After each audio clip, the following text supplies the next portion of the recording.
Assalamualaikum warahmatullahi wabarakatuh.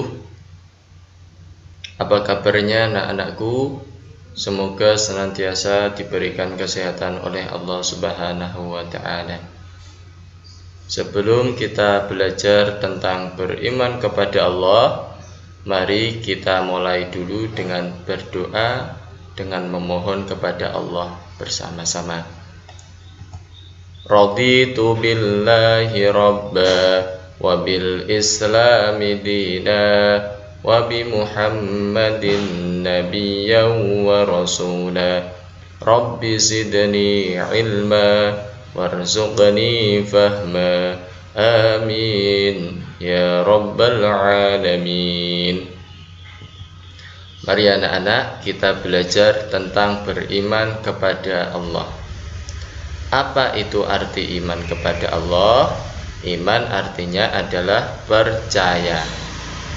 Iman kepada Allah itu berarti percaya kepada Allah. Iman kepada Allah itu adalah rukun iman yang pertama. Lalu bagaimana cara mengenal Allah? Cara mengenal Allah yang pertama bisa melalui alam semesta. Yang kedua bisa melalui Al-Quran. Dan yang ketiga bisa melalui nama-nama Allah. Tujuan dari kita belajar cara mengenal Allah ini adalah supaya kita mengenal Allah, kita mengetahui Allah, bahwa Allah itu ada melalui alam semesta, melalui Al-Quran, dan melalui nama-nama Allah. Lalu bagaimana cara mengenal Allah melalui alam semesta?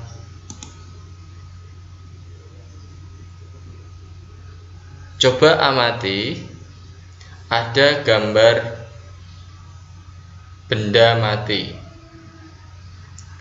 kursi, meja, ada buku, kemudian bangunan.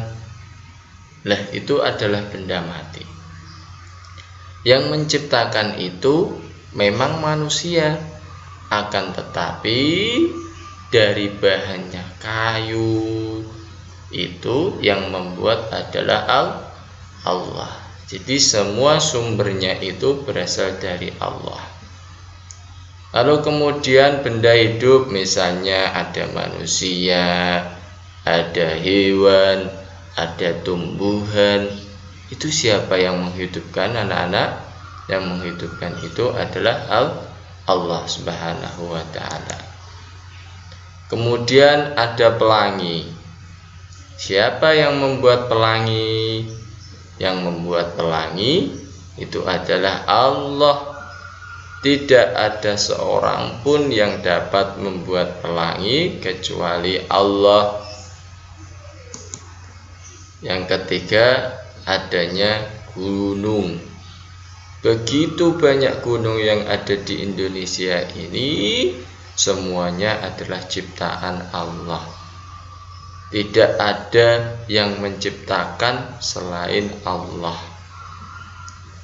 Lalu bagaimana cara mengenal Allah melalui Al-Quran? Ya.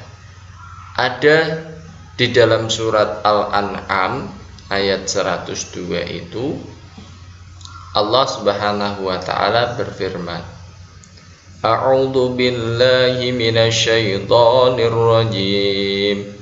Bismillahirrahmanirrahim. Dzalikumullahu rabbukum la ilaha illahu khaliqu kulli syai'in fa'buduh wa huwa ala kulli syai'in wakil. Dzalikumullahu rabbukum, itulah Allah Tuhan kamu. La ilaha illahu, tidak ada Tuhan selain Dia. Tidak ada Tuhan selain Allah. Khaliqu kulli syai'in fa'buduh, pencipta segala sesuatu. Wa huwa ala kulli syai'in wakil. Dialah pemelihara segala sesuatu. Allah lah yang menciptakan semua yang ada di bumi ini, baik yang ada di bumi dan juga di lautan dan juga di langit, semuanya diciptakan oleh Allah Subhanahu wa ta'ala. Lalu bagaimana cara mengenal Allah melalui nama-nama Allah? Mengenal Allah melalui Asmaul Husna. Untuk bisa mengenal sesuatu itu biasanya melalui namanya. Demikian juga mengenal Allah. Allah memiliki nama-nama yang baik atau dikenal dengan Asmaul Husna. Nama Allah sebenarnya ada banyak, tetapi yang diperkenalkan oleh Allah kepada kita sebagai manusia hanya ada 99 nama melalui perantara wahyu, yaitu Al-Quran. Lalu kita akan mempelajari nama-nama Allah 3 saja.